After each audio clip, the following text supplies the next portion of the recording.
주님께서 복음의 빛을 비추시기 위해 우리를 사용하실 줄 믿습니다. 아멘.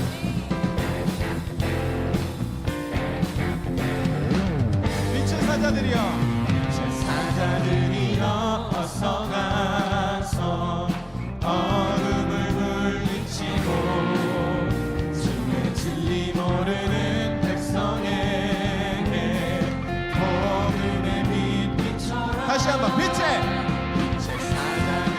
어서 가서 어둠을 물리치고 주의 진리 모르는 백성에게 복음의 빛 비춰라. 헤이 빛의 사자들이여 복음의 빛 비춰라. 죄로 어둠 밤 밝게 비춰라. 빛의 사자들이여 선한 사역 위하여 힘을 내라. 주 함께 하시겠네. 주의 크신 사랑을 전파하며 복음의 빛. 우리 다시 한번 주님 부탁하신 말 순종하여 이 진리 전파하라. 꿈을 건너 힘을 다해 복음의 빛 비춰라. 헤이 빛의 사자들이여 복음의 빛 비춰라. 죄로 어둠 밤 밝게 비춰라.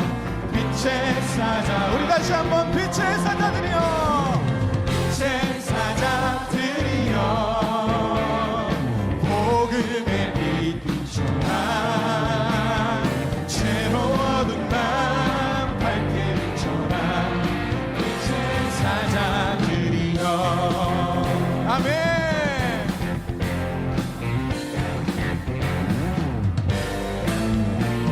우리 목소리 높여 찬양합시다. 할렐루야. 동서남북 어디나 땅끝까지 주님만 의지하고 눈어두어 묻고는 백성에게 복음의 빛 비춰라. 헤이 빛의 사자들이여 복음의 빛 비춰라. 죄로 어두운 밤 밝게 비춰라. 빛의 사자. 우리 목소리로 빛의 사자들이여 빛의 사자들이여 복음의 빛 비춰라. 죄로 어두운 밤 밝게 비춰라. 빛의 사자들. 우리 빛의 사자들이여 빛의 사자들이여 복음의 빛 비춰라.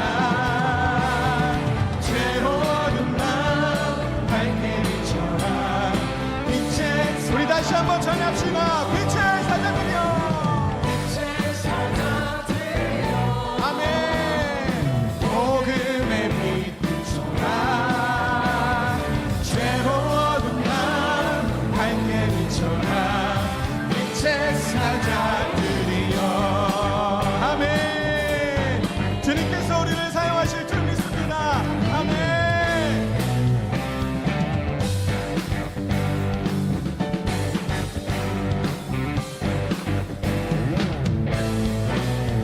할렐루야. 주님을 찬양합니다. 아멘. 우리 앉아서 찬양하겠습니다.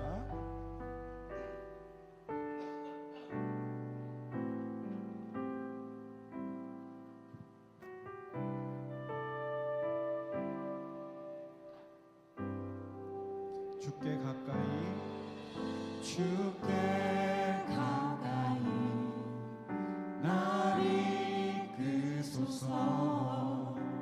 간절히 주님만을 원합니다. 채워주소서. 주의 사랑을 찬양 드릴 수 있도록 주께 가까이 주께 가까이 날 이끄소서 간절히 주님만을 원합니다. 채워주소서 채워주소서 주의 사랑을 진정한 찬양 드릴 수 있도록 목마른 나의 영혼 주를 부르니 나의 맘 만져 주소서 주님만을 원합니다. 더 원합니다. 나의 맘 만져 주소서.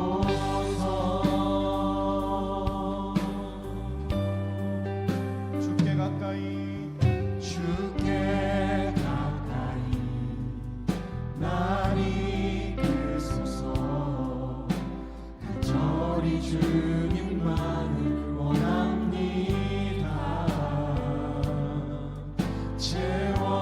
채워주소서 주의 사랑을 진정한 찬양 드릴 수 있도록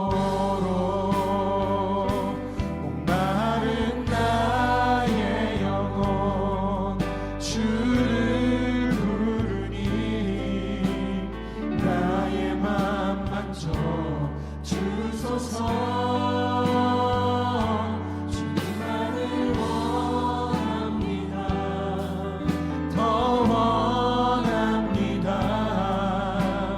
나의 맘 만져 주소서. 목마른 나의 영혼 주를 부르니 나의 맘 만져 주소서. 주님만을 원합니다. 더 원합니다. 나의 맘 만져 주소서. 우리 다시 한번 목마른 나의 영혼 주를 부르니 나의 맘 만져 주소서. 주님만을 원합니다. 더 원합니다. 나의 맘 만져 주소서. 할렐루야. 주님, 목마른 우리 영혼을 성령으로 채워 주옵소서. 거룩하신 하나님 앞에 회개하며 나아가는 심령 되게 하여 주옵소서. 이 시간 우리 다 같이 성령 충만하게 하여 주옵소서. 주님을 부르고 기도합니다. 주여. 할렐루야. 주님,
모든 상황 속에서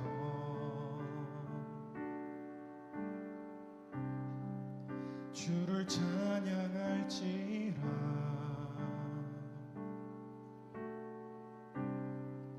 주는 너의 큰 상급,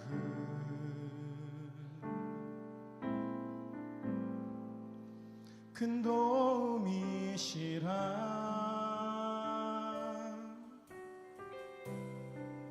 주의 얼굴 구할 때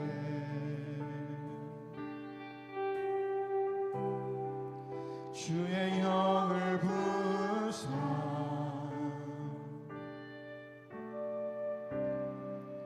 그 신사랑 안에서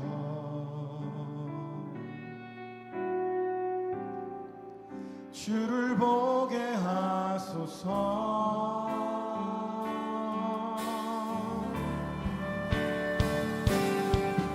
내 영혼이 확정되고 확정되어 싸우니 믿음에 흔들어 주를 바라봅니다. 내 영혼이 확정되고 확정되어 싸우니 믿음에 흔들어 주를 바라봅니다. 내 영혼이 확정되고 내 영혼이 확정되고 확정되어 싸우니 믿음에 흔들어 주를 바라봅니다. 내 영혼이 확정되고 확정되어 싸우니 믿음에 흔들어 주를 바라봅니다. 주를 찬양할 때 주를 찬양할 때 주의 나라 이미 임했네. 주의 영원한 나라 보게 하소서.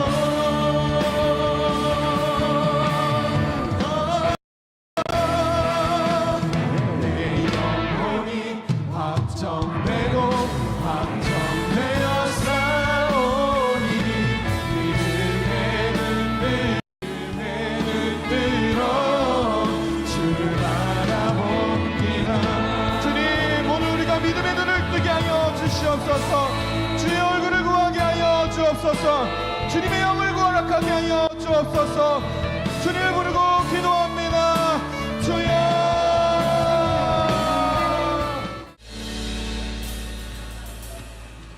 눈동자같이 지켜주신 은혜에 진심으로 감사드립니다. 거룩한 주님 앞에 나와 찬양과 경배로 예배드릴 수 있도록 인도하신 은혜 또한 감사드립니다. 성령님 이곳에 임자여 주시고 역사하셔서 정결한 마음으로 신령과 진정으로 예배하게 하여 주시옵소서. 사랑의 하나님, 세상에 살면서 우리의 생각과 우리의 판단대로 행동하며 하나님을 잊고 살 때가 많았습니다. 부끄러운 모습으로 주님 앞에 회개하오니 우리의 죄를 용서하여 주시옵소서. 예배를 통해 새롭게 변화되어 하나님의 마음에 합당한 예배자로 세워지게 하옵소서. 이 나라 이 민족이 하나님 앞에 바로 서게 하여 주시옵소서. 서로 이해하고 서로 도와가며 질서 있게 살아갈 수 있는 지혜를 허락하여 주시옵소서. 대통령과 이정자들이 여호와를 경외하게 하시고 국가와 국민을 먼저 생각하는 진정한 마음으로 나라를 다스릴 수 있도록 인도하여 주시옵소서. 교회를 위해 기도합니다. 우리 교회가 제자 삼는 세계 비전 복음의 절대 능력으로 제 상산의 열매가 많아지게 하시고 150명의 평신도 사역자를 세우고 1,500명의 평신도 사역자를 세우고 150명의 선교사를 파송하는 두 날개로 날아오르는 건강한 교회, 하나님의 뜻을 이루는 사랑의 공동체로 세워지게 하옵소서. 15호 선교사가 준비되어 파송되게 하여 주시옵소서. 가을 사역이 기도하며 준비 중에 있습니다. 양육과 훈련, 도고 기도 사역, 전도 사역, 모든 사역이 하나님의 일하심을 경험하며 은혜가 넘치게 하여 주시옵소서. 이번 주 토요일에 있을 회복 캠프가 성령께서 함께 하시고 참석하는 모든 성도들이 마음과 생각을 지켜주시고 성령 충만한 시간이 되게 하여 주시옵소서. 목사님을 위해 기도합니다. 목사님의 영에 강건하게 하시고 질병으로부터 보호받게 하여 주시옵소서. 선포되어지는 말씀에 능력과 권세를 부어주시고 성령 충만하게 하시며 말씀 듣는 우리에게 생명의 양식이 되게 하여 하시고 주님의 뜻 가운데 순종할 수 있는 마음을 허락하여 주시옵소서. 가르시 찬양대와 할렐루야 성가대의 찬양을 기쁘게 받아 주시옵소서. 헌신하는 성도들의 수고가 주님 안에서 기쁨이 되게 하시고 평안과 복이 가득한 삶으로 채워 주시옵소서. 우리의 삶을 통해 감사의 기도로 고백하게 하여 주시옵소서. 우리를 죄에서 구원하신 예수님의 이름으로 기도드립니다. 아멘.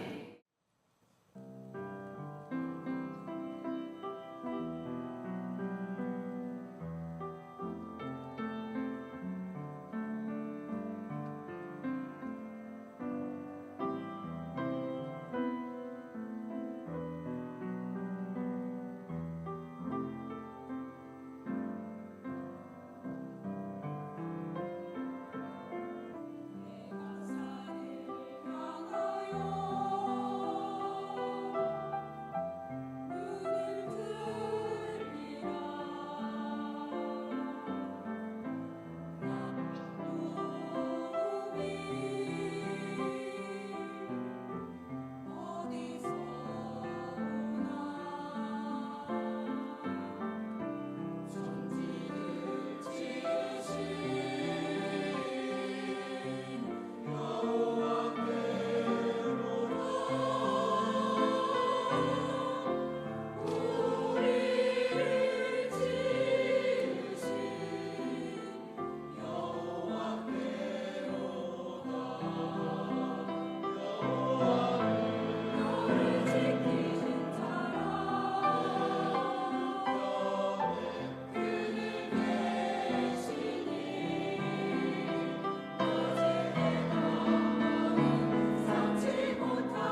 기독교 부모님 아래 모태신앙으로 자라와 코로나 시절 공백기가 조금 있었으나 예일교회에 오기 전까지도 교회를 꾸준히 다녔습니다.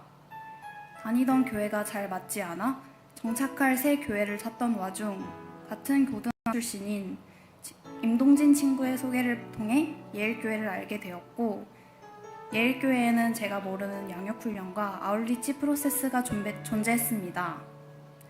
교회에 다니는 대부분의 성도가 이 프로세스를 거쳤다고 했을 때 의구심이 조금 들었습니다. 조금 무섭기도 했고 제게는 낯설게만 느껴졌기 때문입니다. 그러나 궁금증에 시작한 양육훈련은 저를 영적으로 성장시켜 주었고 하나님을 더 잘 알게 되며 예일교회가 건강한 교회라는 것을 깨닫는 계기가 되었습니다. 올해 상반기였습니다. 150 선교비전 예배 때 파송 예배를 드리며 많은 청년 청소년들이 필리핀 아울리치를 간다는 사실을 알게 되었습니다. 도대체 아울리치가 무엇이길래 저렇게나 많이 자원하는 것인지 의아했습니다. 저는 선교에 대해 비전이 없는 사람이었습니다.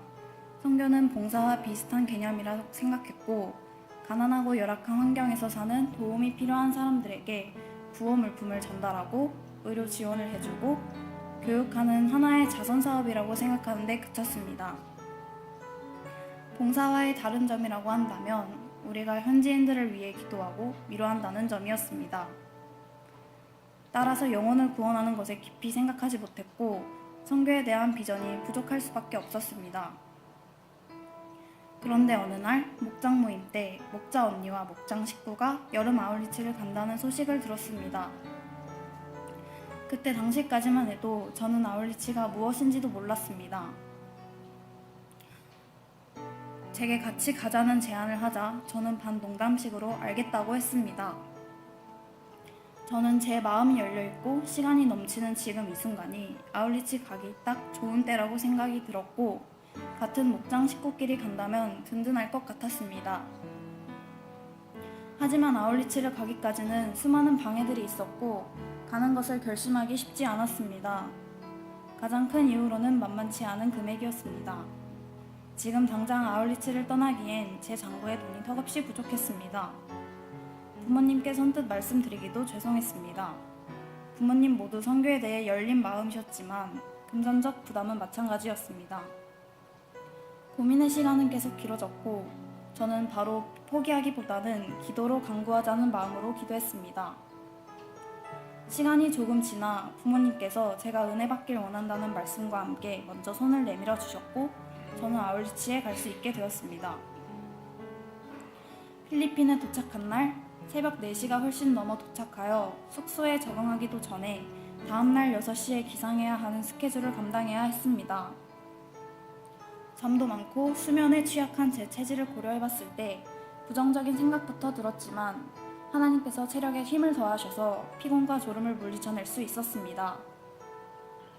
아울리치 첫날 첫 백지 전도를 나가게 되었을 때 많은 비가 내렸습니다. 저의 첫 전도 대상은 청소년 아이들이었습니다. 당시 아이들은 농구장에서 농구를 하고 있었고 아이들의 장난치는 소리, 비 오는 소리, 농구공 소리 등으로 인해 부담스러웠고 전도하는 데 집중이 잘 되지 않았습니다. 그럼에도 꿋꿋이 서툰 언어로 백지 전도를 진행했습니다.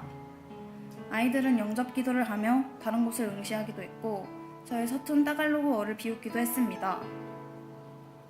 제가 바라고 기대했던 것과 달리 영접은커녕 수많은 방해들에 흔들리고 상처받는 제 모습을 보며 자기 연민을 하기 시작했습니다. 전도할 때 사람들이 나를 무시하거나 실패할까 하는 두려움이 생겨났습니다. 그렇게 저는 하나님께 불평불만을 했습니다.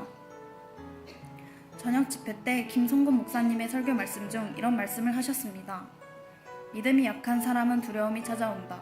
믿음의 대적은 두려움이며 하나님은 긍정적인 사람에게 복 주시기를 원하신다. 마치 저를 가리키고 이야기하듯 제 가슴에 비수가 꽂혔습니다.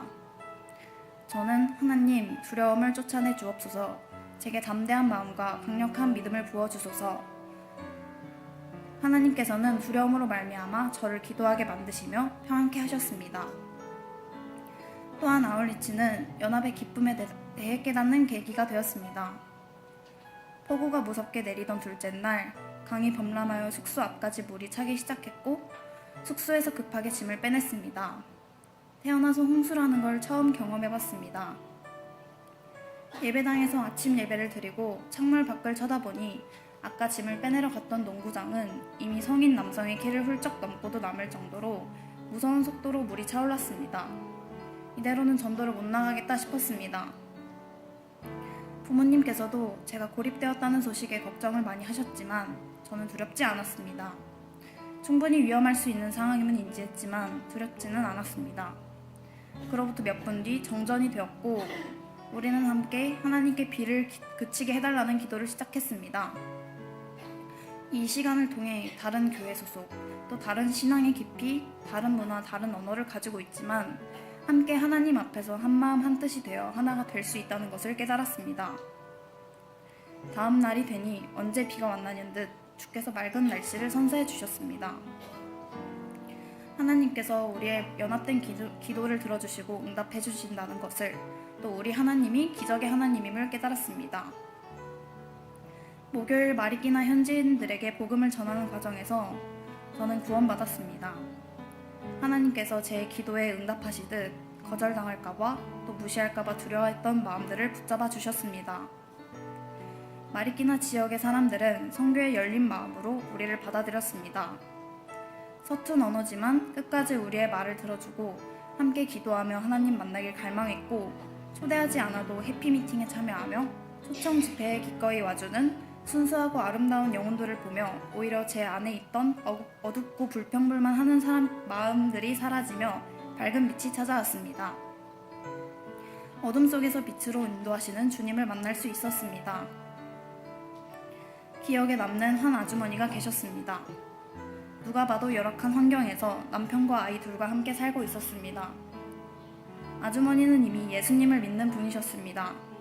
하지만 자신의 불우한 처지로 인해 마음속에 항상 슬픔이 자리하고 있다고 하셨습니다. 아주머니는 매일같이 울며 가족을 위해 기도했지만 하나님을 원망하기도 하셨다고 합니다. 마음이 너무 아팠습니다. 나는 별것도 아닌 일에 하나님을 원망하곤 했는데 나는 오로지 내 이익을 위해서만 기도했구나 싶었습니다. 비록 언어의 한계로 인해 깊은 이야기까진 듣지 못했으나 아주머니의 고통을 이해하는 데는 충분했습니다. 영접 기도 후 아주머니는 우리에게 고맙다고 인사해 주셨고, 제 아내는 하나님은 복 주시기를 원하시는 분이라는 믿음의 확신과 함께 아주머니와 그 가족분들을 구원하기 위해 기도해야겠다는 깊고 진한 열정이 생겼습니다. 저녁에 진행된 초청 집회에서 우리 조원들이 복음을 전했던 마리끼나 사람들이 초청 집회에 함께 참여하며 서로 반가워하는 모습을 보면서 기쁨이 3배, 4배가 되었습니다. 하나님께서 우리의 전도에 응답해 주셨구나. 하나님께서 그들의 발걸음을 집회 자리 가운데로 이끌어 주셨구나. 한 명 한 명 복음의 말씀과 영접 기도를 나눈 사람들이 모여 1000명 가까이 이루었을 때, 그들과 함께 찬양하고 하나님께 영광을 올려드렸을 때 그 감격은 제 가슴을 뜨겁게 만들었고 글로 형용할 수 없는 은혜가 넘쳐났습니다. 하나님께서는 제가 왜 아울리치를 오게 되었는지, 지금 이 자리에 있는 이유를 깨닫게 하셨습니다. 바로 저를 사용하시기 위함입니다.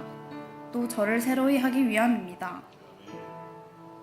공식적인 아울리치 기도 제목으로 올리진 못했으나 개인적인 기도 제목으로서 밝고 긍정적인 사람이 되게 해달라고 했었는데, 아울리치를 준비하는 과정에서부터 선교하면서까지 변화됨을 느꼈습니다.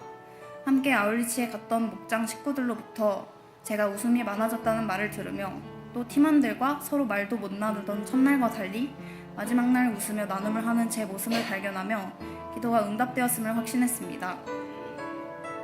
아울리치를 다녀온 후 저는 훈련을 받음으로써 영적으로 더욱 성장하고 싶고, 영어와 따갈로그어 또 말씀을 공부해서 더 준비되고 성령으로 무장된 모습으로 다시 아울리치에 도전하고 싶습니다. 또 주께서 제게 보여주실 비전을 찾기 위해 꺼지지 않는 성령의 불과 능력을 받기 위해 끊임없이 기도할 것입니다. 아무나 올 수 없는 아울리치에 불러주시고 부르심 앞에 순종하게 하신 하나님께 감사드립니다. 또 저를 위해 기도해주시고 응원해주신 기도짝분들과 비전 앞에 말씀으로 양육해주신 목사님 감사합니다.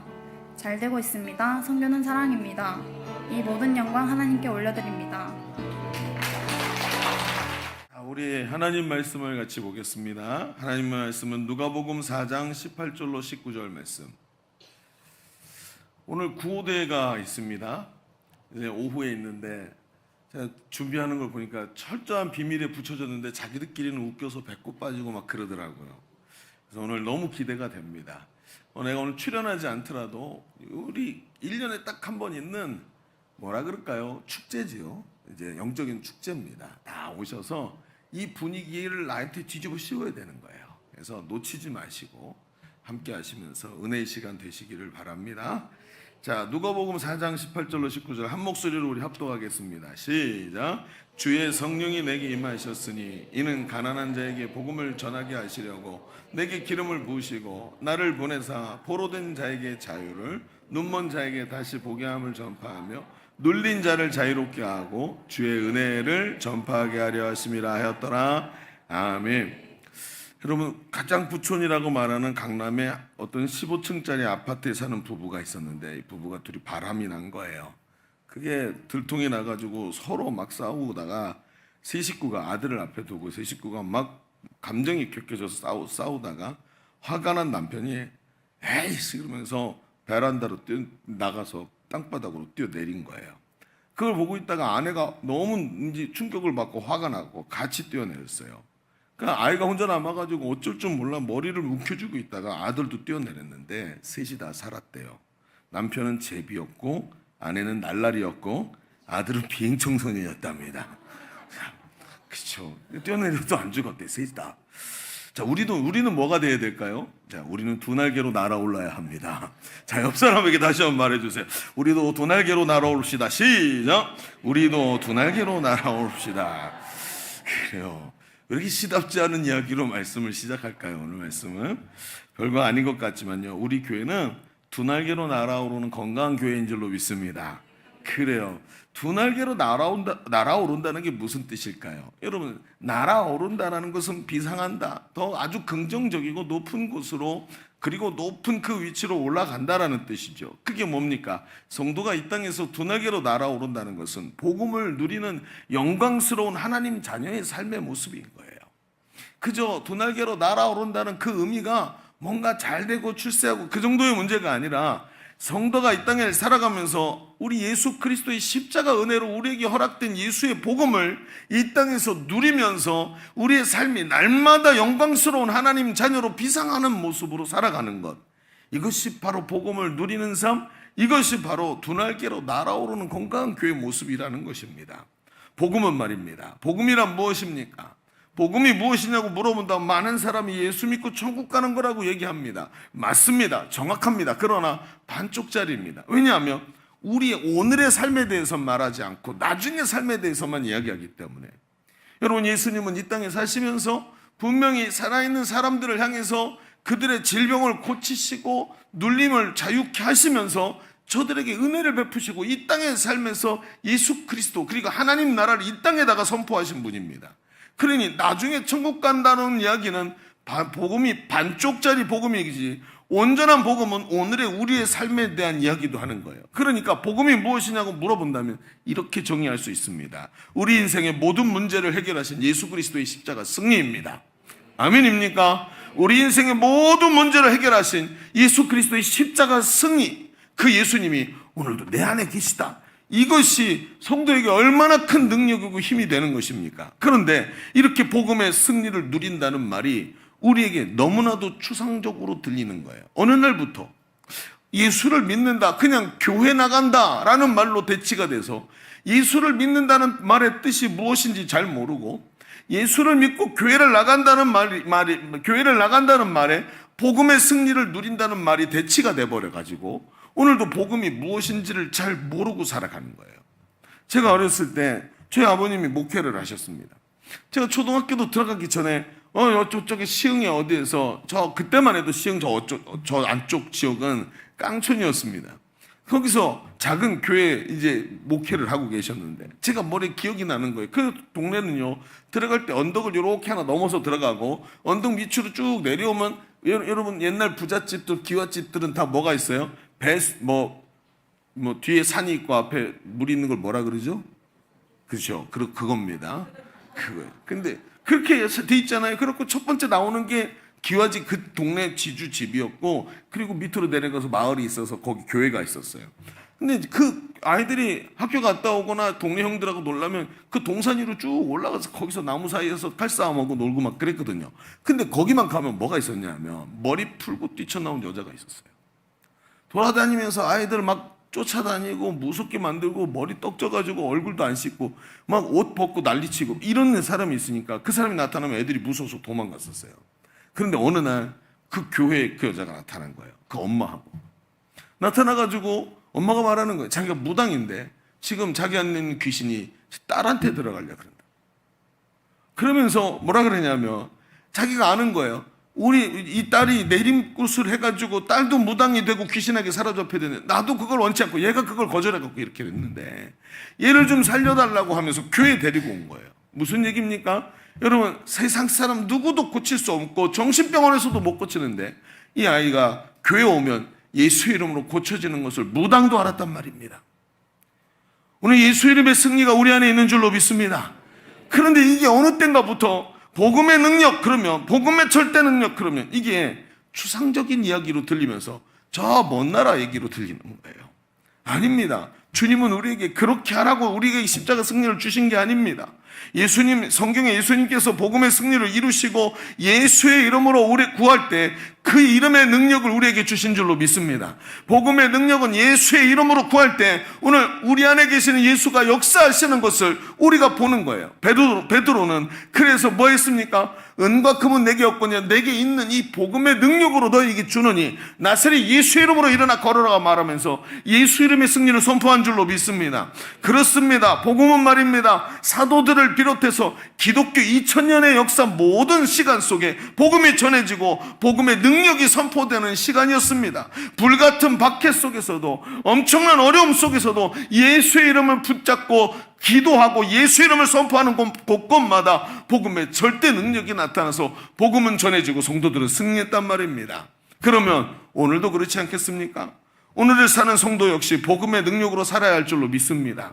자, 우리는 어떻게 복음의 절대 능력을 누리고 오늘의 삶을 믿음으로 승리의 삶으로 끌고 갈 것인가? 오늘 우리가 이 이야기들을 좀 깊이 점검해보는 시간이 되기를 바랍니다. 자, 주보를 펼쳐보시면 오늘 주보 3면에 보면 하나, 첫 번째, 두 번째 이게 없네요. 그렇습니다. 그냥 느끼시는 대로 쓰시면 됩니다. 오늘은 뭐 첫 번째가 뭐고 두 번째가 뭐고가 아니라 편안하게 주시는 말씀 그대로 마음에 받으시면 될 줄로 믿습니다. 오늘의 말씀의 제목은 복음의 절대 능력으로 승리하라 라는 이야기로 같이 쭉 얘기해 봅시다. 그래서 우리는 먼저 복음이 무엇인지를 오늘 말씀으로 좀 점검해 보려고 합니다. 오늘 본문에 예수님께서, 본문은 말입니다. 예수님께서 세례 요한에게 세례를 받으시고 성령에 이끌려 광야로 나가셔서 40일 동안 금식하신 이후에 그래서 거기서 마귀에게 시험을 당하시고 시험을 이기시고 공생의 사역을 시작하시지요. 그런데 그 공생의 사역을 시작하시면서 나사렛에 있던 회당에서, 그러니까 예수님이 사시던 나사렛이라는 동네의 회당에서 구약 성경을 펼치시죠. 그 펼친 내용이 어디냐면 이사야서 61장에 있는 말씀을 읽으신 거예요. 오늘 우리가 읽은 말씀이 누가복음 4장에 나와 있는 것인데 이 말씀을 예수님이 읽은 게 이사야서 61장 말씀이라는 거예요. 근데 그 내용이 뭐죠? 여러분, 이게 바로 메시아가 행하실 일들에 대한 예언의 내용이었습니다. 그런데 예수님이 이것을 읽으시면서 뭐라 그랬냐면 오늘 이 말씀이 오늘 너희 앞에 펼쳐졌다. 너희에게 응하였느니라. 이 말씀이, 예언의 말씀이 오늘 너희에게 현실로 다가왔다라고 이야기를 하는 거예요. 그러면서 이 이야기를 합니다. 이 말씀은 복음의 본질을 너무나도 잘 설명해 주고 있습니다. 복음이 누구에게 전달되고 왜 전달되고 복음을 받은 사람들은 어떻게 되는지를 이 말씀이 아주 잘 설명해 주고 있어요. 그러면 우리가 좀 이 말씀을 좀 하나씩 얘기해 봅시다. 오늘 말씀에 보니까 뭐라고 돼 있습니까? 주의 성령이 내게 임하셨으니 이는 가난한 자에게 복음을 전하신답니다. 첫 번째로 우리가 생각할 것은 가난한 자에게 복음이 전해진다는 거예요. 여러분, 가난에는 말입니다, 환경적 가난도 있지만 영적 가난도 있습니다. 이 두 가지를 얘기해 볼까요? 환경적으로 가난한 곳에는 복음이 잘 들어갑니다. 왜 그런 줄 아십니까? 복음이 들어가면 사람에게 복음이 희망을 주고 사람들의 게으름과 그들을 마음을 묶고 있는 운명론에서부터 자유함을 주기 때문에 그렇습니다. 여러분, 선교적 관점, 선교 역사적 관점으로 보았을 때 우리나라는, 한국은 선교 초기에 스스로 먼저 선교사를 요청하고 선교사를 받아들인 나라예요. 선교사를 보면 보통 말이죠, 선교사들을 파송하고 그 파송된 나라가 선교사들이 왔네 하고 수동적으로 받아들이면서 복음을 듣습니다. 그런데 한국은 그렇게 거꾸로 됐어요. 한국에 선교사를 파송하지 않았는데 한국 사람들이 선교사를 파송해달라고 요청을 한 겁니다. 그 일이 어떻게 일어났냐면, 이수정이라는 사람이 있었는데, 이수정이라는 사람이 일본에 가서 복음을 들었어요. 근데 복음을 들어보니까 암울하고 어두운 이 한국에 복음이 들어가서 민족을 변화시킬 게 보이는 거예요. 그래서 이수정이 미국에 있는 선교본부에다가 편지를 씁니다. 그래서 그 당시에 뭐 이메일이 있습니까? 무슨 국제 우편이 있습니까? 그런 시대에 편지를 써서 완전히 오랜 시간 거쳐서 편지가 도착을 한 거예요. 그리고 거기서 선교본부에서 그 얘기를 듣고 선교사를 두 사람을 파송하죠. 한 사람은 감리교 선교사 아펜젤로, 한 사람은 누구죠? 언더우드, 장로교 선교사인 언더우드, 두 사람이 함께 도착을 합니다. 그래서 함께 도착해서 한국의 최초의 선교사가 누구냐 그러면 많이들 언더우드라고 하는데 아펜젤로일 수도 있다. 누가 먼저 발을 디뎠는지는 알 수 없다. 이렇게 해서 둘을 같이 얘기해요. 그랬더니 어떤 분이 정확하게 알 수 있는 방법이 있대요. 누구냐 그랬더니 아펜젤로가 아내 대신에 사모님하고 같이 왔거든요. 사모님이 먼저 내렸대요. 왜냐하면 레이디 퍼스트이기 때문에. 그래서 내리면서, 그러면 사모님이 내리면서 첫 번째 한 말이 뭔지 아냐고 그러더라고요. 그래서 뭐냐 그랬더니 으차 라고 했대요. 그래서 배에서 내리면서 으쌰 하고 내렸다고. 안 웃기는군요. 휴가 가서 많이 힘드셨나 봅니다. 그렇습니다, 여러분. 그렇게 해서 들어왔어요. 그런데 더 이상한 게 뭔지 아세요? 더 이상한 게 아펜셀러와 언더우드가 딱 들어왔는데 기가 막힌 게 한국에 벌써 성경이 한글로 번역이 돼 있는 거예요. 자기들이 번역하지 않았는데 한자 성경을 벌써 받아들여서 한글로 번역을 한 거예요. 왜 그런 줄 아십니까? 여러분, 이 시대 선각자들이 보니까 이 암울하고 어두운 한국에 복음이 들어가 빛이 되는 게 보이는 거예요. 이 성경이 있으면 사람들이 변화될 게 보이는 거예요. 그러니까 어떻게 해요? 먼저 복음의 가치를 깨달았고 먼저 이 성경을 번역할 수밖에 없었다는 거예요. 나중에 김구 선생은 말이죠, 이런 말을 했습니다. 경찰서를 10개 짓느니 차라리 교회를 하나 더 세워라. 민족의 선각자들이 이렇게 생각을 했었다고요. 그래서 복음이 이 땅에서 어떻게 됐어요? 강력하게 퍼져나갔다는 것입니다. 대한민국을 건국한 이후에 전쟁이 일어나죠. 건국한 이후에 전쟁이 일어나서 전후에 폐허가 돼가지고 모든 게 잿더미가 됐는데 그 폐허를 일으키는 일에 복음이 앞장서 있었습니다. 정치인들과 선각자들과 모든 기독교의 리더들이 다 깨달았습니다. 복음이 사람들의 이 우매한 생각을 깨우치고 저들의 마음의 어두움을 물리치고 사람들에게 용기와 희망을 주고 하나님이 도와주시고 은혜 주시는 걸 깨닫고 이 나라를 일으키게 한다는 것을 사람들이 알고 있었어요. 그래서 가난한 자들에게 복음이 들어가면 자기를 묶고 있던 사주팔조 운명을 딛고 일어나서 삶을 변화시키는 줄로 믿습니다. 이게 복음의 능력이에요. 지금도 복음은 가난한 자들을 일으키고 있습니다. 지금은 베트남이 경제적으로 부흥한 게 당연한 것 같지만 사실 초반에 베트남에 꽉 묶여 있을 때 선교사들이 들어가기 시작하면서 사람들의 생각이 바뀌기 시작했습니다. 지금도 캄보디아 같은 데 가보면 말입니다, 크메르루즈의 상처가 얼마나 큰지 모릅니다. 제가 캄보디아 갔을 때도 보면 젊은이들 중에 다리에 의족을 한 아이들이 엄청나게 많았어요. 왜냐하면 그 당시에 심어놨던 지뢰를 밟아가지고요, 아이들이 거기서 그게 폭발해갖고 다리가 없어지는 거예요. 그러니까 여러분, 젊은 아이들이 어떻게 하고 있겠습니까? 다리가 날아갔고 일을 할 수 없으니 누워가지고 절망에 빠져서 운명 탓을 하고 있는데 그 할 일 없는 아이들이 선교사들이 찾아가서 만나는 거예요. 만나서 복음을 전하는데 복음이 들어가니까 아이들이 깨우쳐지는 거예요.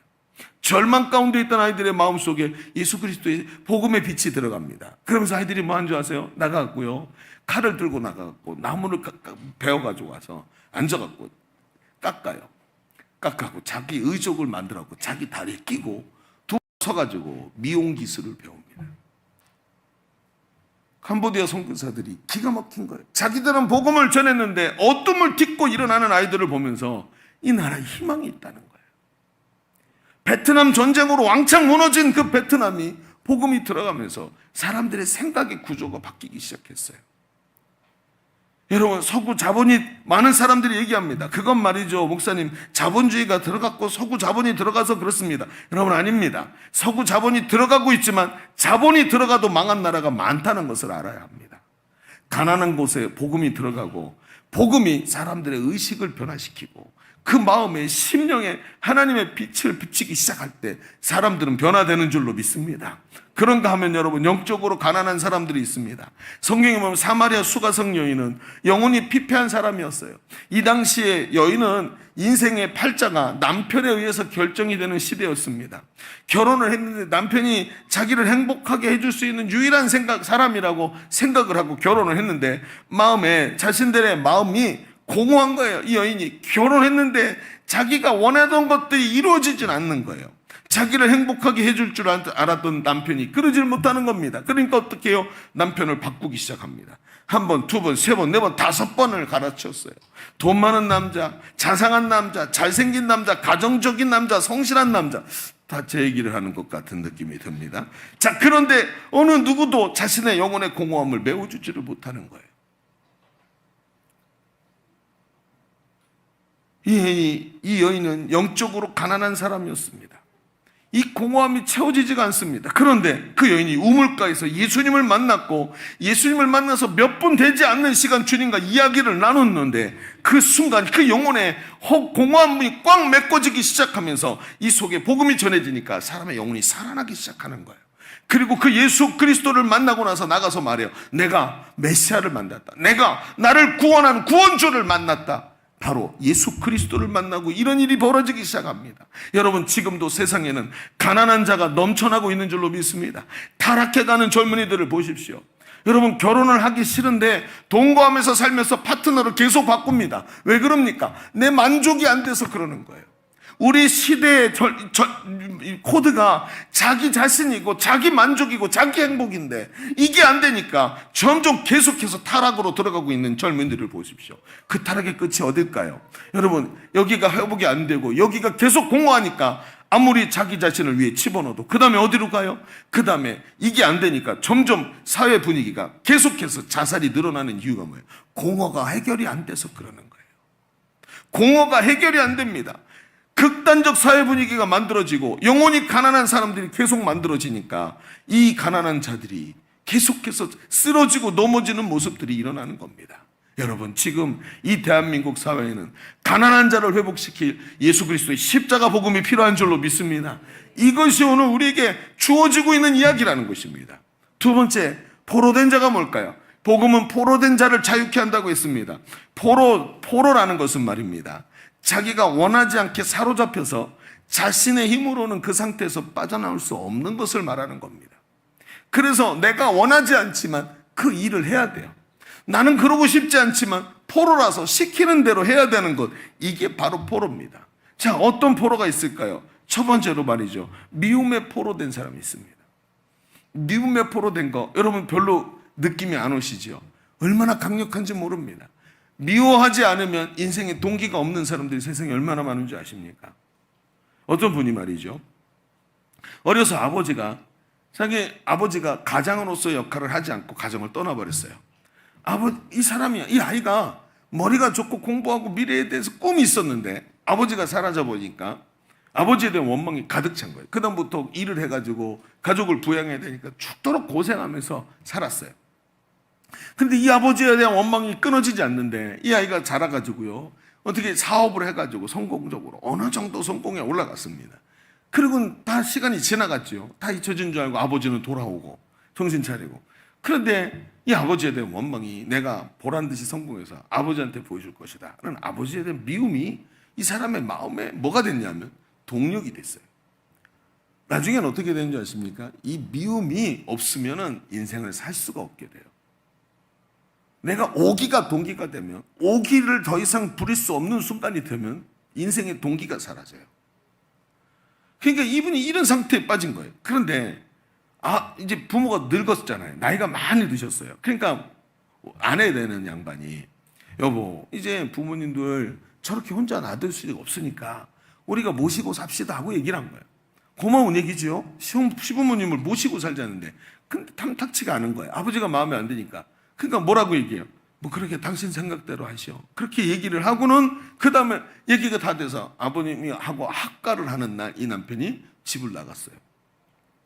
아버지가 용서가 안 되는 거예요. 미움이 동기예요. 그냥 나가고 공장에서 자고 딴 데서 자고 하다가 가정에 문제가 생기기 시작했어요. 그런데 어느 날 그 아버지가 돌아가셨어요. 자, 아버지가 돌아가셨으면 이제 집으로 돌아왔잖아요. 집으로 돌아왔으면 이제는 괜찮아야 되는데 그게 아니에요. 아버지가 돌아가시니까 자신의 동기가 사라졌어요. 미워하는 존재가 없어진 거예요. 이분이 어떻게 됐을까요? 여러분, 그 아버지를 잘해줬던 아내에게 그 미움의 화살이 돌아가는 거예요. 이 화살이 거기로 안 가고 더 이상 미워하지 않으면 살 수 있는 동기가 없는 거예요. 여러분, 이 사람만의 특별한 얘기가 아닙니다. 어디를 가나 자꾸 관계에 마찰이 일어나는 사람들 보십시오. 미움이라는 동기가 사로잡혀서 미워하지 않으면 자신의 삶의 원리가, 이 근원이 사라지는 사람들이 너무나 많습니다. 얼마나 불행할까요? 스스로 너무나도 고통스러운 삶을 살지 않으면 안 되는 사람들이 많다는 것입니다. 그뿐이 아닙니다. 불안과 공포에 포로된 자 있습니다. 우울증과 공황장애가 사로잡혀가지고 오늘도 삶의 현장이 너무나도 피폐하고 힘들어요. 불안합니다. 이러고 싶지 않지만 포로이기 때문에 이렇게 할 수밖에 없는 거예요. 분노에 포로된 자, 주변 사람들이 항상 불안해합니다. 분노가 가득 차 있기 때문에. 알코올과 도박과 여러 가지 중독에 포로된 자들이 세상에 얼마나 많은지 모르겠습니다. 여러분, 요즘에 말이죠. 어제 얼마 전에 그 영상을 하나 보게 됐는데, 강원랜드에 말이에요. 강원랜드 어딘지 아시죠? 도박장입니다. 도박장에 주변에 가면은 그렇게 자동차가 많답니다. 와가지고 차 몰고 와갖고 도박하다가 돈을 다 잃으면 차를 맡기고, 그리고 그 돈 받아갖고 도박을 하고, 그거마저 잃어가지고 차를 찾을 수가 없는 거예요. 근데 그게 처치곤란이라는 거죠. 그 정도가 아니랍니다. 강원랜드 주변에 있는 찜질방이 꽉 차 있대요. 왜 이렇게 찜질방이 꽉 차나고 봤더니 도박에서 돈을 다 잃어버린 사람들이 갈 데가 없는 거예요. 집에 사업장 다 날라가지요. 집 다 날렸지요. 가족들 다 뿔뿔이 흩어졌죠. 갈 데가 없으니까 그럼 나가서 돈 벌고 열심히 일해야 되냐. 그게 안 되는 거예요. 사로잡혀가지고. 그럼 뭐 하냐. 여러분, 여기서 잠을 자고 새벽녘에 일어나가지고 강원랜드 갖고 줄 쓴다는 거예요. 사람들이 너무 많아서 슬롯 머신에 사람들이 다 쏘고 싶은데 못 쏘니까 새벽에 나가갖고 슬롯 머신 자리를 맡고 그 자리를 20만 원에 판대요. 매일 그러고 사는 거예요. 그러면 뭐 하죠? 돈이 그래도 그나마 20만 원 밥 먹고 찜질방 가고 한 10만 원 남을 것 같죠? 그런데 남은 10만 원 갖고 뭐 할까요? 슬롯 머신에서 한 탕만 되면 여기서 떠나야지. 그리고 못 떠나고 계속 슬롯 머신을. 여러분, 지금도 말이죠. 이 세상에 포로된 자가 얼마나 많은지요. 가족들과 함께 살면서도 가족들이 서로 사랑하지 못하고 마음의 이 짐들과 미움과 원망들에 포로돼서 평생을 그러고 살아가는 사람들이 얼마나 많은지요. 부부가 가면 부부가 되고 등 돌리며 살면서 애들 결혼만 하면 이제 헤어질 거라고 그 마음을 딱 정해놓고 살아가면서 이 미움하는 마음을 풀지 않고 사로잡혀서 포로된 상태로 살아가는 사람이 얼마나 많은지요. 중요한 것은 이 포로된 결박을, 이 상태를 자기 힘으로 빠져나올 수가 없다는 거예요. 전에 우리 교회 한 분이 전도 축제를 통해서 초청이 되었어요. 그리고 와가지고 예배를 드리고 복음을 듣고, 그리고는 그날 성기미를 배치받았습니다. 성기미가 쫙 같이 섬겨주시면서 마지막에 이 기도 제목을 물어보죠. 혹시 기도 제목 있으시냐고. 그리고 한 주간 제가 좀 같이 기도하려고 한다 그랬더니 이분이 뭐 예수를 처음 믿는데 무슨 기도 제목이 뭐 한 게 있겠습니까? 그렇게 생각하다가 제가 요즘 담배를 좀 끊으려고 하는데 뭐 거기 기도 좀 해주십시오. 그리고 이제 얘기를 하고 헤어진 거예요. 그리고 한 주간 지났고 그분이 못 왔나? 그 다음 주에 왔나? 그랬을 거예요. 그리고 만났어요. 만나서 성기미가 만나고 대뜸 물어본 거예요. 그거 어떻게 되셨어요? 뭐가요? 왜 지난주에 담배 끊어야겠다고 기도해달라 그러셨잖아요. 근데 이분이 이 새로 오신 분이 깜짝 놀라면서 이렇게 쳐다보면서 뭔가 생각을 하는 거예요. 왜 그런가 그랬더니 아 그래서 그랬나? 그러는 거예요. 왜요? 자기가 이번 한 주간 동안 담배를 피려고 그랬는데 담배만 입에 물면 역하고 구역질이 나서 피울 수가 없더라. 담배를 피고 나면 밥을 먹을 수가 없을 만큼 속에서 역한 냄새가 올라오더라는 거예요. 자기가 평생 담배를 거의 평생 피웠는데 이런 일이 없었는데 왜 그런지 몰랐는데 혹시 암인가 이렇게 생각하고 있었다는 거예요. 여러분 그리고 나서 이분이 담배가 끊어졌어요. 여러분 예수 그리스도가 포로된 결박을 풀어 자유케 하시는 줄로 믿습니다. 여러분 이런 일들이 상식같이 일어난다는 거예요. 나사리 예수 이름을 명하노니 담배에 사로잡힌 것들은 떠나갈지어다. 미움에 사로잡힌 것들은 떠나갈지어다. 여러분 오늘도 하나님의 영이 우리 가운데 함께 하시는 줄로 믿습니다. 정확하게 이해해야 됩니다. 왜 예전에 제가 어렸을 땐 교회가 귀신을 내쫓았는데 요즘에는 못하는 이유가 뭘까요? 어느 순간인가부터 복음이 뭔지를 모르고 복음에 대해서 깨닫지 못하고 살아가는 성도들이 교회 안에 가득 차 있습니다. 오늘 성경을 또 보십시오. 오늘 성경에 보니까 예수님께서 포로된 자를 자유케 하신다. 예수님이 가셔서 포로된 자를 자유케 하신대요. 포로가 있죠. 귀신의 포로된 자가 있습니다. 여러분 앞에도 그 포로된 자가 이제 여러 가지 습관의 포로된 자를 얘기했는데 이번에 귀신의 포로된 자도 있다는 것을 아셔야 되는 거예요. 몇 년 전에 우리 교회에 어떤 분이 오셨어요. 이분이 오후 예배 때 오셨는데 뭐라 그러냐면 자기가 신기가 있는 사람이래요. 자기 가족들 중에 무당이 많은데 몸이 아파갖고 막 얘기를 했더니 너 신병이라고 다 이구동성으로 무당들이 말하더라는 거예요. 귀신이 들어가야 되는데 네가 거절하기 때문에 신병이 났다고 얘기를 하더라는 거예요. 자기는 절대 그러고 싶지 않다 그랬더니 교회 가면 해결받을 수 있다 그래서 왔다는 거예요. 자 이제부터 문제가 됩니다. 이걸 어떻게 할까? 교회 가면 해결받을 수 있다고 해서 왔는데 뭐 우리 집 교회에 MRI가 있는 것도 아니고 이걸 어떻게 그렇죠? 그런데 이제 그 얘기를 쭉 듣고 우리 교회 권사님 한 분이 그 세 가족을 섬김으로 받으셨어요. 그러니까 이분이 아주 사랑이 풍성하신 분이었어요. 그래가지고 너무 불쌍하게 자기 나이 또래라서 불쌍해가지고 그 섬겨주려고 받아가지고요. 뭘 했냐면 예수님을 영접하고 복음을 전하려고 이제 시도를 한 거예요. 예배 시간 점심 먹고 그 오후 예배 시간 전까지 복음을 전하는데 백지전도를 하려고 하는데 가만히 앉아서 커피 잘 마시고 이야기 나누다가 복음을 얘기하면 이분이 갑자기 힘이 쭉 빠지고 옆으로 쓰러지는 거예요. 마치 풍선에 바람이 피 빠지는 것처럼 갑자기 사람이 힘이 빠지더니 옆으로 눕는 거예요. 일어나지를 못해요. 그래가지고 몇 번 그렇게 하다가 이 패턴을 알게 된 거예요. 아, 이거 복음 못 듣게 하려고 방해하는구나. 그래갖고 어떻게 했는지 아십니까? 옆에 계신 다른 목장 식구들한테 기도를 부탁한 거예요. 지금부터 내가 이분에게 복음을 전할 테니까 기도를 좀 해달라. 다른 데서 기도하고 있었고 이분이 요 두 분이 데리고 요 위에 잠옷실로 들어간 거예요. 잠옷실로 들어가고 앉아갖고 복음을 전하는데 복음을 전하면 또 픽 쓰러지죠. 그럼 같이 옆에서 누워서 복음을 전해. 자기 정신이 까무러치진 않으니까 또 앉으면 앉아갖고 또 복음 전하다가 옆으로 픽 쓰러지면 또 옆으로 같이 누워갖고 복음 전해요. 그래갖고 1시간도 넘게 여러분 5분이면 하는 백지전도를 1시간을 넘게 걸려서 영접기도를 시킨 거예요. 그리고 영접기도를 따라하고 예수님을 마음의 구주로 모셔드리고 확신하고 자기가 예수 그리스도의 사람이라고 입으로 고백을 했어요. 자, 근데 그때부터 이상한 일이 벌어졌습니다. 영접기도를 하고 나서 그 상태가 갑자기 호전되기 시작합니다. 영적으로도 눈빛이 바뀌는 게 보이기 시작합니다. 예수님을 영접하는 순간 빛이 들어가면 어둠이 쫓겨나가듯이 예수 그리스도가 들어가는 순간 그를 붙잡고 있던 귀신이 떠나간 줄로 믿습니다. 그 일이 벌어진 거예요. 여러분 이걸 어떻게 설명하겠습니까? 영적인 일이란 말입니다.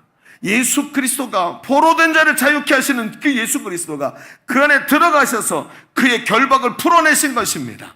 많은 동역자들이 함께 기도하면서 그것을 보았고 하나님께 영광을 돌렸단 말입니다. 교회가 무엇입니까? 여러분 교회는 기적이 상식이 된 곳입니다. 너희가 내 이름으로 기도하면 내가 시행하리라 예수님이 말씀하셨어요. 이것이 복음의 능력이 나타나는 방법입니다. 그런데 예수 그리스도가 포로된 자를 자유케 하신다는 것을 교회가 잘 몰라요. 이걸 잘 몰라요. 그래놓고 우리 가족 식구가 포로로 살아가고 있는데 그걸 기도하지 않아요. 여러분 얼마나 기가 막힌 일입니까? 얼마나 기가 막힌 일입니까? 자, 또 얘기해 봅시다. 오늘 성경에 보니까 눈먼 자를 보게 하신다 그랬어요. 여러분 눈먼 자, 소경 거지 바디메오처럼 눈이 멀어서 인생의 의미를 못 찾고 세상에서 굳건하는 인생으로 살아가는 사람이 너무 많아요.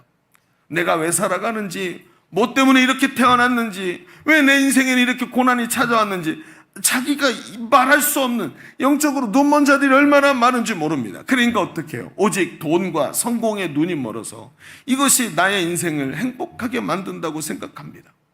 남들처럼 돼야 되고, 남들처럼 공부해야 되고, 남들처럼 스펙 쌓아야 되고, 남들처럼 돈 많이 벌어서 저렇게 인생을 즐기면서 살아야 된다. 여러분, 육체의 욕심으로 가득 차서 눈이 가려진 사람입니다. 영의 눈이 닫혀버렸고 오직 육체와 겉모습만 보는 눈으로 살아갑니다. 그러니 뭐라 그래요?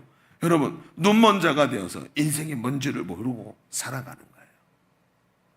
얼마 전에 제가 뉴스를 봤는데 이런 얘기가 나오는 거예요. 등산로에서, 그 입구에, 유명한 등산로 입구에 거기 커피를 파는 사람들이 있다는 거예요. 요즘에는 다 무인 점포로 다 됐다 그러더라고요. 밖에서 노점을 하는데도 무인 점포래요. 우리 희한한 세상이 돼가는 것 같아요. 그래서 이렇게 뚜껑을 열고 캔커피 하나 들고 옆에 바구니에다가 거기에 2,000원, 그럼 2,000원 넣고 간대요, 사람들이. 근데 그러기 전에 얘기해요. 근데 커피를 파는 아주머니들이 있는데 그 아주머니들이 뭘 하냐면 매춘을 하고 있다는 이야기가, 기사가 나왔어요. 당국에서 조사를 하고 이것이 만약 사실이면 법적으로 이게 매춘이 불법이니까 처벌하겠다고 얘기를 하는 거예요. 그러니까 그 밑에, 그 기사 밑에 댓글이 쫙 달렸어요. 그 댓글이 눈에 들어왔는데 글 쓴 사람이 뭐라고 얘기를 했냐면, 그 베스트 댓글을 쓴 사람이 이렇게 썼어요. 지금 우리나라 자본주의식 사회 제도가 문제다. 복지가 안 되고 노인들이 차별받고 노인 인구가 늘어나는데 노인 복지 정책이 잘못되어 있다, 막 그렇게 얘기를 하는 거예요.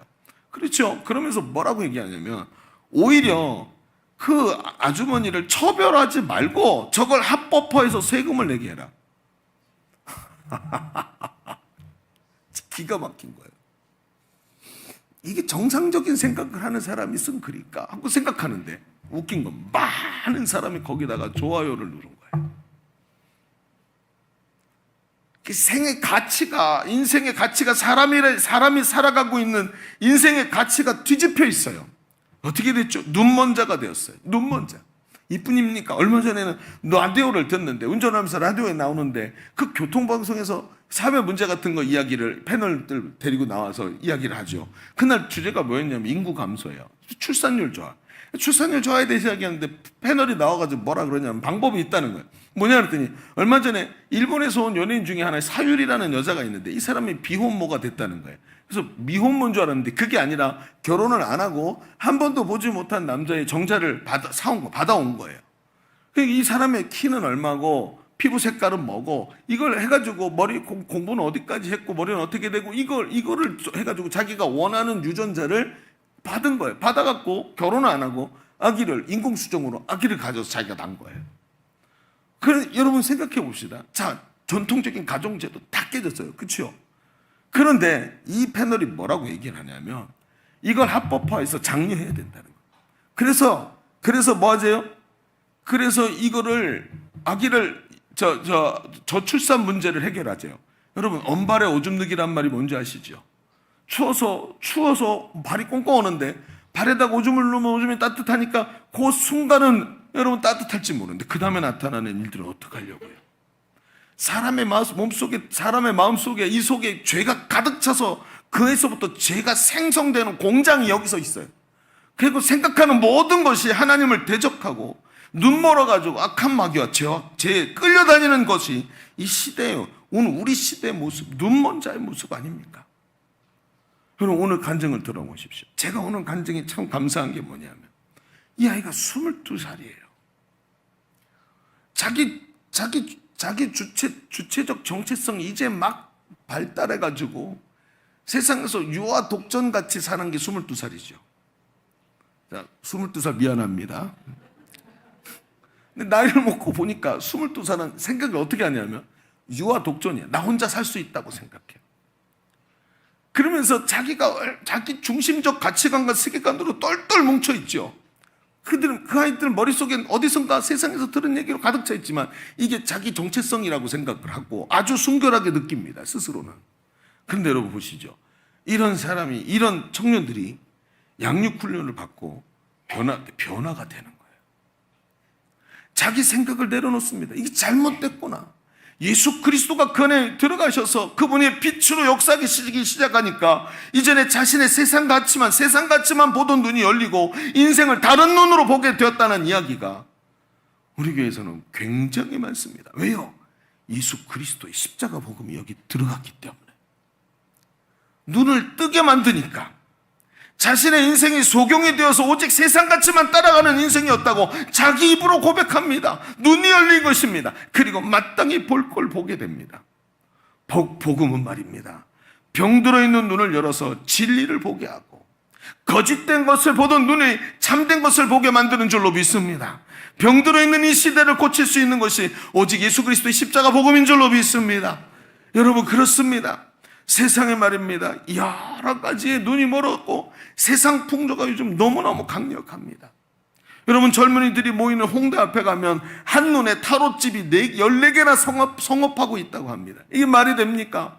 여러분, 대한민국을 건국해놓고 막 경제 부흥을 일으키는데 사람들이 전부 세상에 이상한 가치에 사로잡혀가지고 말이죠, 사람들이 우매하고 그리 여러 가지로 짓눌려 있는 거예요. 여러분, 그때 사람들이 한 게 뭔지 아십니까? 동네 여기저기에 있던 무당들과 점집들을 다 모아가지고 미아리로 쫓아냈습니다. 미아리 고개 밑에 전부 점집을 다 몰아냈어요. 그리고 사람들의 머리를 깨우쳤어요. 우매한 생각들을 다 몰아내기 위해서 그 일을 했는데 이제는 그게 거꾸로 돼가고 있어요. 여러분, 홍대 앞이 얼마나 가게세가 비싸겠습니까? 그런데 거기에 14개의 점집이 성업을 하고 있다는 거예요. 그것도 젊은 아이들을 상대로. 여러분, 복음 전하지 않으면, 우리 시대에 복음이 살아나지 않으면 다음 세대에 소망이 있겠습니까? 예수님이 말씀하십니다. 분명히 말씀하십니다. 눈먼 자에게 복음 전하시기 위해서 우리 주님이 가시는 줄로 믿습니다. 이게 얼마나 중요한지 모릅니다. 우리가 이 일을 주님을 따라가야 되지 않겠습니까?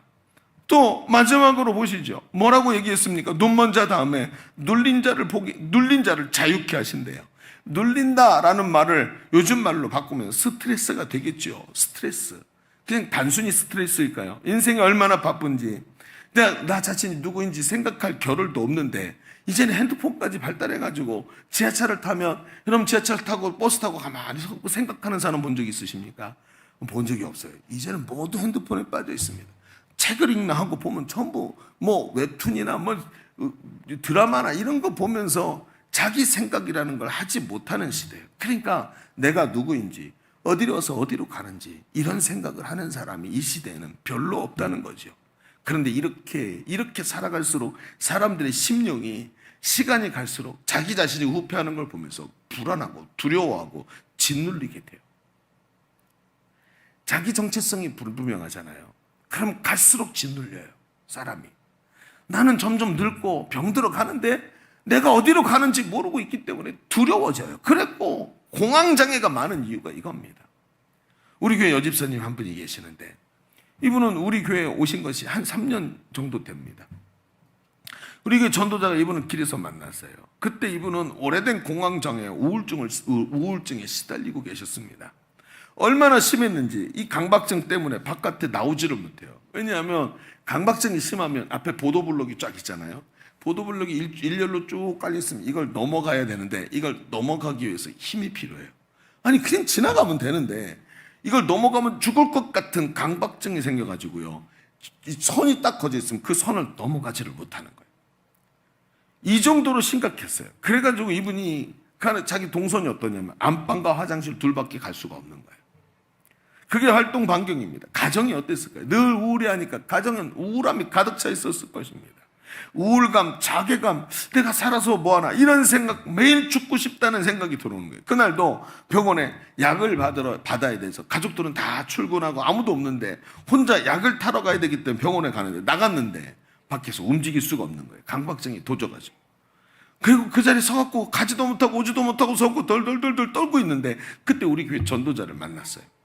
그러면서 전도자가 복음을 전하려고 하니까 내가 지금 죽을 것 같다고, 사실은 병원에 가서 약을 받아야 되는데 혼자 움직일 수가 없으니 나와 동행해달라고 부탁을 하는 거예요. 그래서 우리 전도자가 전도는 내려놓고 흔쾌히 함께 도와주었습니다. 그 후에 이분이 갔다 와서는 집으로 들어가고 복음을 듣고 그때부터 복음을 듣기 시작합니다. 매일같이 매주 한 번씩 복음을 들으면서 예수님을 만나게 되었고 우리 교회에 등록하게 됐어요. 그런데 이상한 일이 생겼습니다. 이분이 교회 초청에 대해서 오는데 우리 교회 오기 얼마나 힘든지 아시죠? 주차장부터 오르막이지요. 주차장에 올라와도 계단이 몇 개나 있죠. 계단 올라왔는데 또 내려와야 되지요. 예배당에 들어왔더니 문을 딱 열어주는데 문을 열면 그 다음에 뭐죠? 이런 문 열었다고 그냥 들어오다 턱 걸려갖고 자빠집니다. 발밑을 조심하셔야 됩니다. 한턱이 이만큼 있는 거예요. 그러니까 이래 얼마나 많은 장애물이 있습니까? 그런데 이분이 기적같이 예배당에 자기 발로 내려오는 거예요. 자기 발로 내려오고 기적같이 이 창문 하나 없는 이 예배당에서 1시간 반 내내 예배를 드리는 거예요. 앉아가지고. 자기 자신도 자기가 기적같이 변하고 있는 게 느껴지는 거예요. 그러다가 회복 캠프에 오게 됐어요. 이 회복 캠프가 다음 주 이번 돌아오는 토요일 날 우리 교회에 있습니다. 근데 1년에 딱 2번 하는 이 회복 캠프에 초청돼서 와서 회복 캠프에 참여를 했습니다. 아침부터 복음을 듣는데 중간중간에 영상을 보고 말씀을 듣고 복음을 듣고 서로 나누는데 이분의 눈빛이 바뀌기 시작해요. 제가 앞에서 복음을 전하면서도 눈빛이 변하는 게 보였습니다. 그리고 그날 저녁에 기도를 하는데 마지막 기도 시간에 뜨겁게 기도하면서 안수를 받았는데 안수를 딱 받고 나서 같이 나누실 분 오늘 은혜 받으신 분 얘기해 보세요. 나와가지고 얘기를 하는데 아까 하루 종일 성령님이 자기 마음을 위로해 주시고 붙잡아 주시고 하는 걸 경험하다가 안수를 딱 받는데 갑자기 자기 마음속에 5년간이나 자기 마음에 꽉 묶여서 무겁게 있던 짐이 밑으로 뚝 떨어지는 것을 느껴요. 그러면서 자기가 들어올 때 그 모습이 아니라 자기는 지금 자기를 묶고 있던 5년이나 괴롭히던 공황장애 우울증이 자기 바깥으로 나간 것을 체험하게 됐다고 고백을 하는 거예요. 1년 신앙생활을 통해서 마음에 있던 두려움까지 다 사라지고 다른 사람, 완전 다른 사람이 되어버렸습니다. 여러분, 예수 그리스도가 눌린 자를 자유케 하시는 줄로 믿습니다. 이게 십자가 복음의 능력이에요. 여러분, 우리 여기 계신 분들 거의 다 이거 체험해보지 않으셨습니까? 내 인생의 문제를 해결하신 예수 그리스도의 십자가 승리를 우리 모두 체험했다는 거예요. 자, 오늘 마지막 절로 가봅시다. 마지막 절에 이렇게 써 있어요. 뭐라고 써 있습니까? 마지막 우리 19절을 읽어보겠습니다. 19절 시작. 주의 은혜를 전파하게 하려 하심이라 하였다. 여러분, 이스라엘은 말이죠 50년마다 한 번씩 희년이라는 것이 돌아옵니다.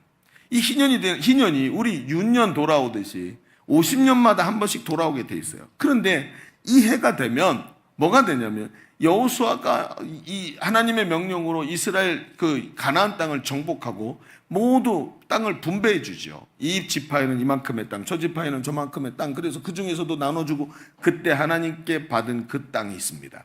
그런데 어쩌다가 여러분 하다가 흉년이 들어서 먹을 게 없었고 곡식을 사다가 돈이 없었고 땅을 대신 내어주고 살아야 되니까 어쩌다가 망해가지고 어쩔 수 없어서 자식을 옆에 머슴으로 보내가지고 남의 종살이하게 만들고 이게 인생 아닙니까?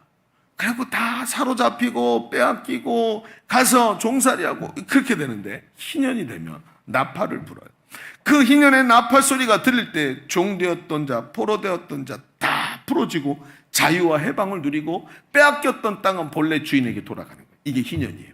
모든 것이 다시 하나님이 세우셨던 원점으로 돌아가요. 모든 사람이 자유와 해방을 누리게 만드는 거예요. 돈 갚지 못해서 빼앗겼던 토지가 다 본래 주인에게 돌아가는 것입니다. 예수님이 뭐라고 하시는지 아십니까? 예수님이 자기가 바로 이 희년의 나팔 소리라고 하신 거예요. 나를 믿는 자는 자유와 해방을 누리게 된다고 말씀하십니다. 이전 것은 지나갔으니 보라 새 것이 되었다고 주님 말씀하시는 거예요. 예수 그리스도가 그 마음 안에 들어가시는 순간 그 심령 안에 희년의 나팔이 선포되고 그를 묶고 있던 모든 것에서 자유와 해방을 누리는 진정한 자유와 해방이 선포되는 줄로 믿습니다. 여러분 아멘이십니까? 그분이 바로 예수님이란 말이에요. 그분이 지금 우리 안에 계시는 줄로 믿습니다. 요한복음 1장 12절에 말합니다. 영접하는 자, 요한복음 1장 12절에 영접하는 자, 곧 그 이름을 믿는 자들에게 하나님의 자녀가 되는 권세를 주셨으니 그렇습니다. 예수님을 마음에 영접하여서 예수 그리스도가 이 안에 성전 삼고 이 안에 계시는 자, 성령께서 이 안에 가득 있는 자들에게 하나님의 자녀가 되는 권세를 주신대요. 즉 그분을 내 마음에 모시고 그분이 내 안에 있고 내가 그분 안에 있을 때 그분의 능력이 오늘 내 안에서 희년의 나팔이 돼서 부른다는 거예요. 너희가 내 이름으로 기도하면 내가 시행하리라. 예수의 이름을 부르는 자는 구원을 얻을 줄로 믿습니다. 이것이 바로 복음이라는 거예요. 그걸 이렇게 강력하게 성령께서 우리 마음속에 주셨는데, 오늘도 내 가족 식구 하나 사로잡혀 포로되어 있고 저리 끌려다니고 이리 끌려다니는 걸 보면서도 입을 꾹 다물고 이 안에 계신 예수 그리스도의 그 복음의 능력을 사용하지 못하고 기도하지 못하고 그 자리에 묶여 있어서 되겠습니까? 제가 어렸을 적 본 교회의 모습은 무당이 살려달라고 자기 딸을 데리고 오는 교회였어요. 교회는 복음의 능력으로 가득 차 있었습니다. 오늘 우리에게 필요한 게 무엇입니까? 예수 그리스도가 살아계셔서 역사하신다는 믿음인 줄로 믿습니다. 내가 가서 저분의 옷자락만 만져도 그분의 능력이 나를 치유할 것이다 라고 확신하는 믿음이 필요한 것입니다. 여러분, 그 믿음이 저와 여러분 안에 가득 차기를 주 이름으로 축원합니다. 예수 이름으로 승리가 일어날 줄로 믿습니다. 우리 모두가 그 복음의 절대 능력을 회복해야 될 줄로 믿습니다. 오늘도 죽어가는 영혼들에게 다음 주부터 복음을 전하게 될 텐데, 전할 복음이 우리 가운데서 부글부글 끓어올라야 되는 거예요. 오늘 이 시간에 오늘 하나님께서 우리 안에 복음을 회복시키실 줄로 믿습니다. 따라하십시다. 이 안에 예수님이 계십니다. 그분이 나의 능력이 있습니다. 여러분 믿으십니까? 믿으십니까? 그대로 될 줄로 믿습니다. 우리 이 시간 기도하시겠습니다. 우리 같이 하나님 앞에 기도합시다. 주님, 내 안에 예수 그리스도가 계시는 줄로 믿습니다. 내 이름으로 기도하라면 내가 시행하겠다고 말씀하신 주님, 복음의 능력을 누리는 자 되게 하여 주옵소서. 포로된 자가 자유롭게 하여 주시옵시고 눌린 자가 은혜를 선포되게 하여 주옵소서. 우리 주님 외치고 기도합니다. 주여, 할렐루야. 아버지 하나님, 오늘도 그 은혜를 우리가 누리는 줄로 믿습니다. 오늘도 하나님 역사여 주옵소서. 성령의 능력을 우리에게 부어 주옵소서. 하나님 복음의 절대 능력을 누리게 하여 주옵소서. 성령님 기름 부어 주옵소서. 예수님 내 안에 계시는 줄로 믿습니다. 확신하며 주님 앞에 나가게 하여 주옵소서. 주님 역사여 주옵소서. 우리 다시 한번 기도하겠습니다. 여러분 두 손을 하나님께 올려드리십시오. 여러분, 우리 가족 중에 자녀와 남편과 아내, 부모님, 우리 형제들 정말 이 짓눌림과 여러 가지 묶임에 사로잡혀서 오늘도 죄와 사망의 법으로 끌려가는 자들이 있습니다. 주님, 오늘 내가 먼저 그 복음을 체험해야 될 줄로 믿습니다. 예수의 이름으로 기도할 때 그들이 회복되게 하여 주시옵시고 모든 묶임과 포로되면서 자유하게 하여 주옵소서. 내가 예수의 명하노니 더러운 묶임은 떠나갈지어다, 포로된 묶임은 풀어질지어다. 예수 이름을 기도할 때의 역사가 이 시간 일어나게 하여 주옵소서. 우리 가족 식구들을 위해서 주님 외치고 기도합니다. 주여, 할렐루야. 하나님 역사여 주옵소서. 오늘도 복음의 승리가 우리 안에 예수의 이름으로 일어나는 줄로 믿습니다. 내가 나서 예수의 이름으로 하나니 포로된 결박은 풀어질지어다, 더러운 묶임은 풀어질지어다. 하나님 역사여 주옵소서. 우리의 자녀들 묶고 있고 우리의 이웃과 형제들을 묶고 있는 악한 포로된 결박들아, 예수의 명 안에 풀어질지어다, 풀어질지어다, 풀어질지어다. 하나님 역사여 주옵소서. 우리가 복음의 절대 능력을 누리는 자 되게 하소서. 예수의 이름의 승리를 오늘도 우리가 선포하게 하소서. 예수의 이름을 부를 때 오늘도 승리하는 주의 자녀들 다 되게 하여 주옵소서. 우리를 묶고 있는 결박들아, 하나님 앞에 기도 한자 나가지 못하게 만들고 예배 나오지 못하게 만들고 하나님 앞에서 용기 내지 못하도록 만드는 더러운 귀신들아, 예수의 명은 떠나갈지어다, 떠나갈지어다, 떠나갈지어다. 하나님 역사하여 주옵소서. 복음을 들었음에도 여러 가지 묶임과 결박에 사로잡혀 하나님께 나오지 못하게 만든 더러운 귀신들아, 예수의 명은 떠나갈지어다, 떠나갈지어다. 하나님 역사하여 주옵소서. 오늘도 하나님 강력하게 역사하소서, 강력하게 역사하소서. 오늘 하나님 역사하여 주옵소서. 그 은혜와 능력을 누리는 자 되게 하여 주옵소서. 이 시간도 내가 나서 예수를 명하노니 복음이 가는 길을 가로막는 더러운 귀신 사단의 역사들아, 예수로 떠나갈지어다, 떠나갈지어다. 우리 가족과 자녀들과 주변 사랑하는 분들을 사로잡고 더러운 짓눌림으로 포로된 결박에 사로잡고 있는 더러운 눌림들아, 예수의 명하에 떠나갈지어다, 떠나갈지어다. 하나님, 우리가 먼저 복음의 절대 능력을 회복하게 하여 주시옵시고 옷자락에 손만 대어도 나으리라 했던 그 믿음으로 우리가 무장하게 하여 주옵소서. 하나님의 능력은 한도 없고 끝도 없는 줄로 믿습니다. 믿음의 역사가 일어나게 하여 주시옵시고 예수 믿는 참 기쁨을 누리는 성도의 삶이 되게 하여 주옵소서. 예수님의 이름으로 기도옵나이다. 아멘. 우리 하나님께 영광의 박수를 올려드립니다. 할렐루야. 하나님의 역사, 승리하신 주님을 찬양합니다. 승리하신 주님을 찬양합니다. 할렐루야. 여러분, 이상하지요? 우리 안에 기쁨이 없어요. 성가대가 오늘 찬양을 너무 아름답게 했습니다. 그러면 어떻게 해야 되냐? 끝나면 큰 소리로 아멘 하면서 하나님께 영광을 올려야 될 줄로 믿습니다. 오늘 말씀이 우리 가운데 하나님의 능력으로 임한 줄로 믿습니다. 그럼 하나님께 영광을, 하나님의 은혜와 사랑을 감사하면서 하나님께 기쁨을 표현해야 될 줄로 믿습니다. 우리 다시 하나님께 영광의 박수 올려드립시다. 할렐루야. 하나님 승리하셨습니다. 하나님 우리의 능력이 되시는 줄로 믿습니다. 할렐루야. 감사합니다. 이렇게 하는 겁니다. 앞으로도 이렇게 합시다. 그래요. 자, 우리 이 시간 기쁨으로 찬송하면서 준비하신 예물 하나님께 올려드리겠습니다.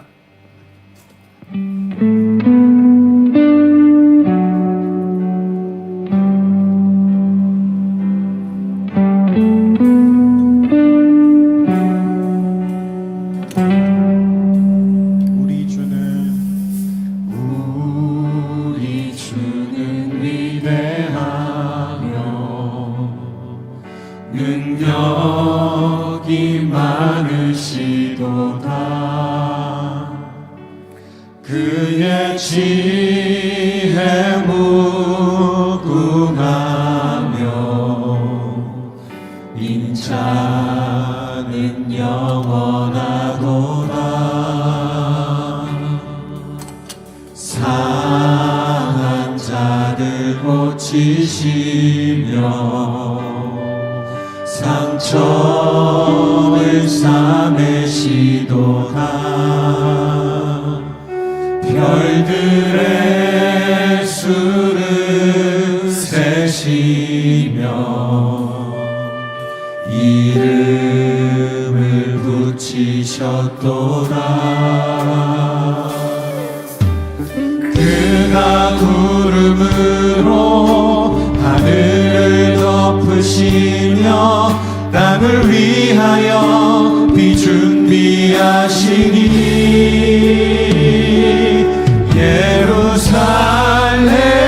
예루살렘아 여호와를 찬송할지어다. 내 하나님을 감사함으로 그 앞에 나가며 주님제 앞에 경배해. 우리 주는 위대하며 우리 주는 위대하며 능력이 많으시도다. 그의 지혜 무궁하며 인자는 영원하도다. 상한 자를 고치시며 상처를 싸매시도다. 별들의 수를 세시며 이름을 붙이셨도다. 그가 구름으로 하늘을 덮으시며 땅을 위하여 비 준비하시니 예루살렘아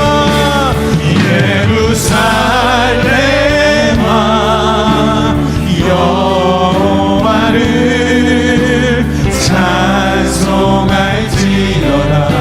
내 하나님을 감사함으로 주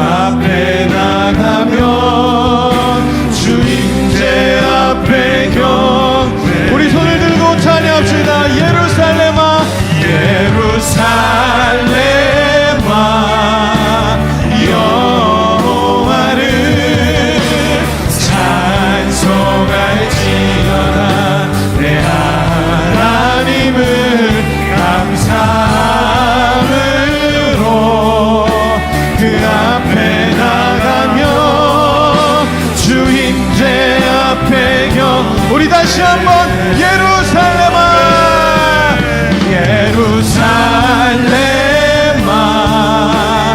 여호와를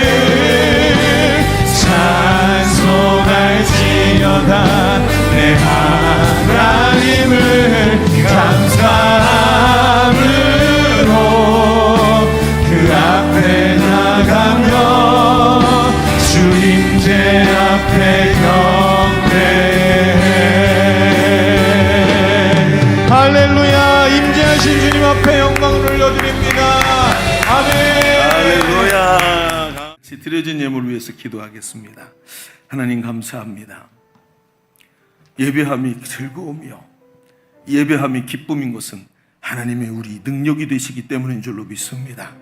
그 하나님 앞에 겸손히 엎드렸고 주의 말씀을 오늘 가슴에 깊이 새겨 싸우니 복음의 절대 능력으로 승리하는 성도의 삶 되게 하시며 우리에게 주신 우리의 구원자 그리스도 예수의 이름을 붙잡고 승리하는 삶들 살게 하여 주옵소서. 주신 은혜가 있는데 입 다물고 기도 안 하다가 엉뚱한 자리에 서 있는 자 되지 말게 하시고 오늘도 복음을 깨닫고 더 깊이 하나님의 영광을 체험하는 성도의 삶이 되게 하여 주옵소서. 오늘도 하나님 앞에 예배하면서 하나님 앞에 정성으로 준비한 예물을 주 앞에 올립니다. 무릎으로 주의 보좌 앞에 나아가 주의 발 앞에 겸손히 놓았사오니 주님 우리의 예물을 받아 주옵소서. 왕 대신 하나님 모든 것을 받으셨사오매 주님의 권능의 손으로 다스려 주시옵시고 주의 뜻대로 이루어지는 삶이 되게 하여 주옵소서.